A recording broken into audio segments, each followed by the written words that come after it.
Hi all, ಎಲ್ರಿಗೂ ನಮಸ್ಕಾರ. Welcome back to my channel Sandhya from Mandya. ಎಲ್ಲರೂ ಚೆನ್ನಾಗಿದ್ದೀರಾ ಅಂದ್ಕೊತೀನಿ. ನಾನು ಕೂಡ ಚೆನ್ನಾಗಿದ್ದೀನಿ ಫ್ರೆಂಡ್ಸ್. ನಾನು ಇವತ್ತು ವಿಡಿಯೋ ಶೇರ್ ಮಾಡ್ತಾಯಿದ್ದೀನಿ. ಇದು ಸೋಮವಾರದ ದಿನದ ವ್ಲಾಗ್ ಆಗಿರುತ್ತೆ. ಅವತ್ತಿನ ಡೇ ಫುಲ್ ಹೇಗಿತ್ತು ಅಂತ ನಾನು ಡೈಲಿ ವ್ಲಾಗ್ನ ಶೇರ್ ಮಾಡ್ಕೊತಾ ಇದ್ದೀನಿ ನಿಮ್ಮ ಜೊತೆ. ನೀವು ನೋಡ್ತಾ ಇರ್ಬೋದು, ಇದು ಬೆಳಿಗ್ಗೆ ವಿಡಿಯೋ. ಪೂಜೆಗೆಲ್ಲ ರೆಡಿ ಮಾಡ್ತಾ ಇದ್ದೀನಿ ನಾನು. ಒಳಗಡೆ ಫೋಟೋಗೆಲ್ಲ ಹೂವು ಹಾಕಾಯಿತು. ಇವಾಗ ಆಚೆ ಕಡೆ ಕುಂಕುಮ ಅರಿಶಿನ ಎಲ್ಲ ಇಡ್ತಾ ಇದ್ದೀನಿ, ತುಳಸಿ ಕಟ್ಟೆಗೆ ಎಲ್ಲ. ಸೋಮವಾರ ಅಂದರೆ ಇದು ಕಾರ್ತಿಕ ಮಾಸ ಆಗಿರೋದ್ರಿಂದ ಸ್ವಲ್ಪ ಸ್ಪೆಷಲ್ಲಾಗೆ ಪೂಜೆ ಎಲ್ಲ ನಡೆಯುತ್ತೆ ಈ ಒಂದು ಮಾಸದಲ್ಲಿ, ಎಲ್ರಿಗೂ ಗೊತ್ತಿರೋ ಹಾಗೆ. ಹಾಗಾಗಿ ಇಲ್ಲಿ ನಾನು ಕೂಡ ಎಲ್ಲ ರೆಡಿ ಮಾಡ್ತಾ ಇದ್ದೀನಿ.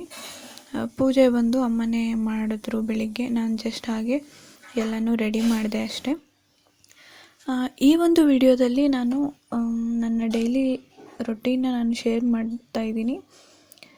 ಇದರಲ್ಲಿ ರೆಸಿಪಿ ವಿಡಿಯೋ ಕೂಡ ಇನ್ಕ್ಲೂಡ್ ಆಗಿರುತ್ತೆ. ಅದನ್ನು ಕೂಡ ನೀವು ನೋಡ್ಬೋದು. ನಾನು ಆಗಲೇ ಎಲ್ಲ ಪೂಜೆಗೆ ರೆಡಿ ಮಾಡಿ ಈ ಕಡೆ ಅಮ್ಮ ದೇವಸ್ಥಾನಕ್ಕೆ ಹೋಗಿದ್ರು. ದಟ್ ಇಲ್ಲಿ ಮಧ್ಯಾಹ್ನ ನಾನಿಲ್ಲಿ ತೊಗರಿಕಾಯಿ ಸಾಂಬಾರನ್ನ ರೆಡಿ ಮಾಡ್ತಾಯಿದ್ದೀನಿ. ಆ ರೆಸಿಪಿ ಕೂಡ ನಿಮ್ಮ ಜೊತೆ ಶೇರ್ ಮಾಡ್ಕೋತಾ ಇದ್ದೀನಿ.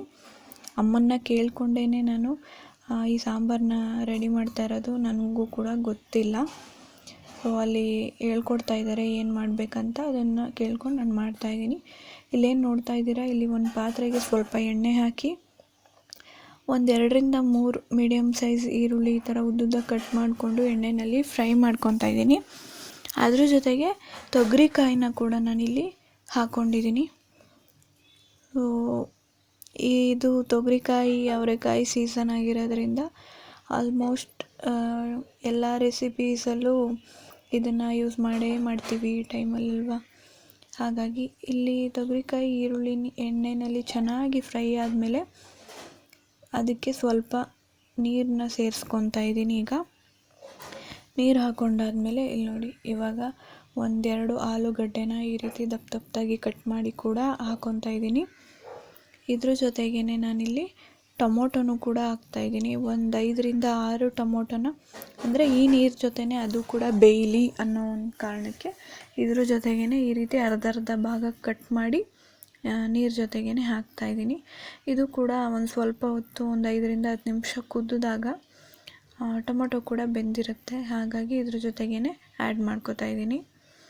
ಜೊತೆಗೆ ಇಲ್ಲಿ ನೋಡಿ, ಬದನೆಕಾಯಿನೂ ಕೂಡ ಈ ರೀತಿ ಕಟ್ ಮಾಡಿ ಹಾಕ್ಕೊಂಡಿದ್ದೀನಿ. ಇದೆಲ್ಲ ಚೆನ್ನಾಗಿ ಕುದಿಬೇಕು. ಆಲ್ಮೋಸ್ಟ್ ಎಲ್ಲ ಬೆಂದಿರುತ್ತೆ ಚೆನ್ನಾಗಿ. ಸ್ವಲ್ಪ ಬೆಂದಿದೆ ಅಂತ ಅನ್ನಿಸ್ದಾಗ ಏನು ನಾವು ಟೊಮೊಟೊ ಹಾಕಿದ್ದೀವಿ ಬೇಯೋದಕ್ಕೆ, ಅದನ್ನು ಒಂದು ಪಾತ್ರೆಗೆ ತಗೋಬೇಕು. ಅದಕ್ಕೆ ಸ್ವಲ್ಪ ನೀರು ಹಾಕಿ ಟೊಮೊಟೊನೆಲ್ಲ ಕಿವುಚ್ಕೊಂಡು ಟೊಮೊಟೊ ರಸ ತಗೊಂಡು ಸಿಪ್ಪೆ ಎಲ್ಲ ಆಚೆಗೆ ಹಾಕಿ ಅದನ್ನು ಮತ್ತೆ ಇದರೊಳಗೆ ಹಾಕಿ ಇನ್ಕ್ಲೂಡ್ ಮಾಡ್ಕೊತೀವಿ. ಇದು ಅಂದರೆ ನಾವು ಈ ರೀತಿ ಮಾಡೋದು, ತೊಗರಿಕಾಯಿ ಸಾಂಬಾರಾಗಲಿ ಅವರೆಕಾಯಿ ಸಾಂಬಾರಾಗಲಿ, ಅದನ್ನು ನಾನು ನಿಮ್ಮ ಜೊತೆ ಶೇರ್ ಮಾಡ್ಕೋತಾ ಇದ್ದೀನಿ. ಈ ರೀತಿ ಕೂಡ ಮಾಡ್ಕೋಬಹುದು ಅಂತ. ಒಬ್ಬೊಬ್ಬರು ಒಂದೊಂದು ಥರ ಮಾಡ್ತಾರೆ. ಕೆಲವೊಬ್ಬರು ಮಸಾಲ ರುಬ್ಬಿ ಕೂಡ, ಕಾಯಿ ಮಸಾಲೆ ಎಲ್ಲ ಹಾಕಿ ರುಬ್ಬಿ ಕೂಡ ಮಾಡ್ತಾರೆ. ನಾವು ಆ ರೀತಿ ಮಾಡಲ್ಲ, ಈ ರೀತಿ ಸಿಂಪಲ್ಲಾಗಿ ಮಾಡ್ಕೊತೀವಿ. ಹಾಗಾಗಿ ಈ ಒಂದು ಸಾಂಬಾರ್ ರೆಸಿಪಿ ವಿಡಿಯೋನ ನಾನು ಈ ವ್ಲಾಗಲ್ಲೇ ಶೇರ್ ಮಾಡ್ತಾಯಿದ್ದೀನಿ. ಈಗ ನೀವೇನು ನೋಡ್ತಾ ಇದ್ದೀರಾ, ಟೊಮೊಟೊ ಎಲ್ಲ ಕಿವುಚಿ ಅದ್ರ ನೀರನ್ನ ಹಾಕ್ಕೊಂಡಾಗಿದೆ, ಸ್ವಲ್ಪ ಕುದೀತಾ ಇದೆ. ಅದಾದಮೇಲೆ ಇಲ್ಲೇನು ನೋಡಿದ್ರಿ, ಸಾಂಬಾರು ಪೌಡರ್ ಎಷ್ಟು ಬೇಕೋ ಅಷ್ಟು ಸಾಂಬಾರು ಪೌಡರ್ ಹಾಕ್ಕೊಂಡಿದ್ದೀವಿ. ಸ್ವಲ್ಪ ಕೊತ್ತಂಬರಿ ಸೊಪ್ಪು, ಸ್ವಲ್ಪ ಕಾಯಿ ತುರಿ, ಇಷ್ಟು ಹಾಕ್ಕೊಂಡು ಚೆನ್ನಾಗಿ ಮಿಕ್ಸ್ ಮಾಡಿ ಅದು ಚೆನ್ನಾಗಿ ಬೇಯೋದಕ್ಕೆ ಬಿಡಬೇಕು. ನಾವೇನು ಸಾಂಬಾರು ಪುಡಿ ಹಾಕಿರ್ತೀವಿ ಅದು ಚೆನ್ನಾಗಿ ಹಿಡಿಬೇಕು ಮಸಾಲ ಸಾಂಬಾರಿಗೆ. ಅದಾದಮೇಲೆ ಅಲ್ಲೇನಿದೆ ಕಾಳು ಮತ್ತು ಆಲೂಗಡ್ಡೆ, ಬದನೆಕಾಯಿ ಅದೆಲ್ಲ ಸಂಪೂರ್ಣವಾಗಿ ಬೆಂದಿರಬೇಕು. ಅಲ್ಲಿ ತನಕ ಚೆನ್ನಾಗಿ ಇದನ್ನು ಮೀಡಿಯಮ್ ಇಲ್ಲ ಲೋ ಫ್ಲೇಮಲ್ಲಿಟ್ಟು ಕುದಿಸೋಣ.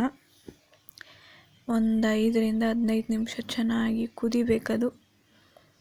ಎಲ್ಲ ಕುದ್ದಾದಮೇಲೆ ಬೆಂದಿದೆ ಅಂತ ಅನ್ಸಾದ್ಮೇಲೆ ಕೊನೆಗೆ ಇಲ್ಲಿ ನಾನು ಸ್ವಲ್ಪ ಹುಣಸೆ ಹುಳಿನ ಹಾಕ್ಕೊತಾ ಇದ್ದೀನಿ.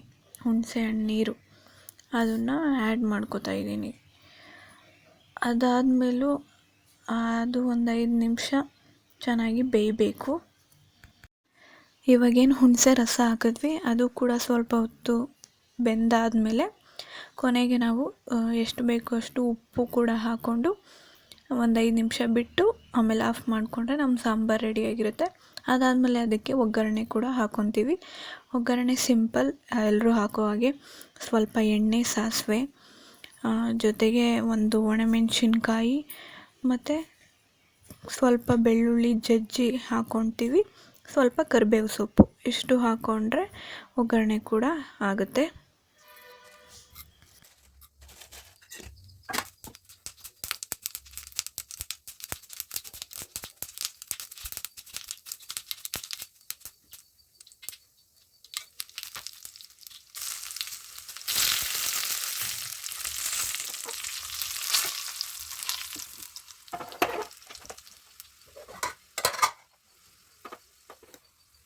ಈಗ ತೊಗರಿಕಾಯಿ ಸಾಂಬಾರು ಕೂಡ ರೆಡಿಯಾಗಿದೆ.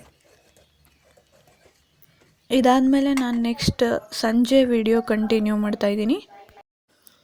ಸಂಜೆ ಪೂಜೆಗೆ ದೀಪಗಳನ್ನ ರೆಡಿ ಮಾಡ್ತಾಯಿದ್ದೀನಿ. ಆಗಲೇ ಹೇಳಿದಾಗೆ ಕಾರ್ತಿಕ ಸೋಮವಾರ ಆಗಿರೋದ್ರಿಂದ ದೀಪಗಳೆಲ್ಲ ಇಟ್ಟು ಪೂಜೆ ಮಾಡ್ತಾರೆ ಈ ಟೈಮಲ್ಲಿ. ಸೊ ತುಂಬಾ ಚೆನ್ನಾಗಿರುತ್ತೆ ಪ್ರತಿ ಸೋಮವಾರ ಈ ರೀತಿ ಸ್ಪೆಷಲ್ಲಾಗಿ ಪೂಜೆ ಮಾಡೋದು. ಇಲ್ಲಿ ನಾನು ದೀಪಗಳಿಗೆಲ್ಲ ಹತ್ತಿ ಹಾಕಿ ಅದಕ್ಕೆ ಅರಿಶಿನ, ಕುಂಕುಮ ಎಲ್ಲ ಹಾಕಿ, ಎಣ್ಣೆ ಹಾಕಿ, ಹೂ ಇಟ್ಟು ರೆಡಿ ಮಾಡ್ಕೊತಾ ಇದ್ದೀನಿ ಸಂಜೆಗೆ. ಸೊ ಪೂಜೆ ಮಾಡುವಾಗ, ಅಂದರೆ ಪೂಜೆ ಮಾಡೋದಕ್ಕೆ ಅಂತ ಮುಂಚೆ ದೀಪಗಳನ್ನೆಲ್ಲ ಹೊಸ್ತಿಲಿಗಾಗಿರ್ಬೋದು, ತುಳಸಿ ಗಿಡದ ಹತ್ರ ಆಗಿರ್ಬೋದು, ಮತ್ತು ಕಾಂಪೌಂಡ್ ಮೇಲೆ ಇಟ್ಟು ಅದಾದಮೇಲೆ ಪೂಜೆ ಮಾಡೋದು ಅಂತ. ಸೊ ಇಲ್ಲಿ ನಾನು ರೆಡಿ ಮಾಡ್ತಾ ಇದ್ದೀನಿ, ಎಲ್ಲ ನೀಟಾಗಿ ಒರೆಸಿ ಎಲ್ಲ ಹಾಕ್ಕೊತಾ ಇದ್ದೀನಿ. ಇದು ನನ್ನ ಸೋಮವಾರದ ದಿನದ ವ್ಲಾಗ್ ಆಗಿರುತ್ತೆ. ಪೂರ್ತಿ ಡೇ ಹೇಗಿತ್ತು ಅನ್ನೋ ಒಂದು ವ್ಲಾಗ್ನ ನಾನು ನಿಮ್ಮ ಜೊತೆ ಇಲ್ಲಿ ಶೇರ್ ಮಾಡ್ಕೊತಾ ಇದ್ದೀನಿ.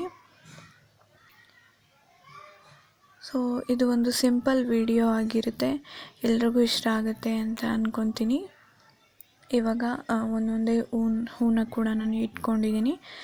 ಫ್ರೆಂಡ್ಸ್, ಆದಷ್ಟು ವೀಡಿಯೋಸ್ನ ನಾನು ಶೇರ್ ಮಾಡ್ತಾ ಇರ್ತೀನಿ, ನೀವೆಲ್ಲರೂ ನೋಡಿ ಸಪೋರ್ಟ್ ಮಾಡಿ ಅಂತ ನಾನು ಹೇಳ್ತೀನಿ.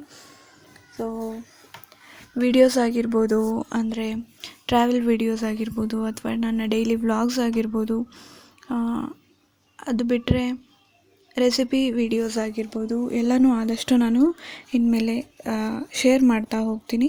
ನೀವೆಲ್ಲರೂ ನೋಡಿ ಸಪೋರ್ಟ್ ಮಾಡಿ ಅಂತ ಕೇಳ್ತೀನಿ.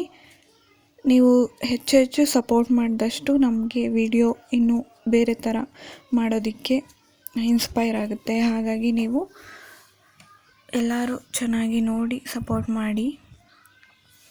ಈಗ ನಾನು ಕೂಡ ಪೂಜೆ ಮಾಡ್ತಾಯಿದ್ದೀನಿ. ಸೊ ಮಧ್ಯಾಹ್ನನೇ ತೊಗರಿಕಾಯಿ ಸಾಂಬಾರು ಮಾಡಿರೋದ್ರಿಂದ ಅದೇ ಸಾಂಬಾರು ರಾತ್ರಿಗೂ ಕೂಡ ಇತ್ತು. ಅದಕ್ಕೆ ಅನ್ನ ಮತ್ತು ಮುದ್ದೆ ಮಾಡಿದರು ಅಮ್ಮ. ಸೊ ನನಗೂ ಕೂಡ, ಅಂದರೆ ನಾನು ಹೇಳಿದಾಗೆ ರೆಸಿಪಿ ವೀಡಿಯೋಸ್ನ ಶೇರ್ ಮಾಡ್ತೀನಿ ಅಂದರೆ ನನಗೆ ಬರುತ್ತೆ ಅಂತ ಅಲ್ಲ, ನನಗೆ ಬರೋದನ್ನು ನಾನು ಮಾಡಿ ಶೇರ್ ಮಾಡ್ತೀನಿ. ಬರದೇ ಇದ್ದರೂ ಅಮ್ಮ ಮಾಡುವಾಗ ಆ ವಿಡಿಯೋಸ್ನ ಮಾಡಿ ಶೇರ್ ಮಾಡ್ತೀನಿ. ಇಲ್ಲಾಂದರೆ ಅಮ್ಮನೇ ನನಗೆ ಹೇಳ್ಕೊಡ್ತಾರೆ ಯಾವ ರೀತಿ ಮಾಡಬೇಕು ಅಂತ. ಆವಾಗಲೂ ಕೂಡ ನಾನು ವೀಡಿಯೋಸ್ನ ಮಾಡಿ ಶೇರ್ ಮಾಡ್ತೀನಿ.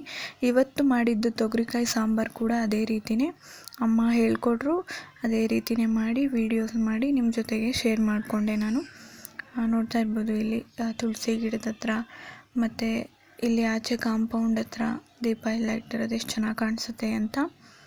ಸೊ ಹೋಪ್ ಈ ಒಂದು ಸಿಂಪಲ್ ವಿಡಿಯೋ ಎಲ್ರಿಗೂ ಇಷ್ಟ ಆಗುತ್ತೆ ಅಂದ್ಕೊತೀನಿ. ಫ್ರೆಂಡ್ಸ್, ವಿಡಿಯೋ ಇಷ್ಟ ಆದರೆ ಲೈಕ್ ಮಾಡಿ, ಶೇರ್ ಮಾಡಿ, ಹಾಗೆ ನನ್ನ ಚಾನಲ್ನ ಎಲ್ಲರೂ ಸಬ್ಸ್ಕ್ರೈಬ್ ಮಾಡ್ಕೊಳ್ಳಿ. ಮತ್ತು ಹೊಸ ವಿಡಿಯೋದಲ್ಲಿ ನಾನು ಸಿಗ್ತೀನಿ. Till then take care and ನಮಸ್ಕಾರ.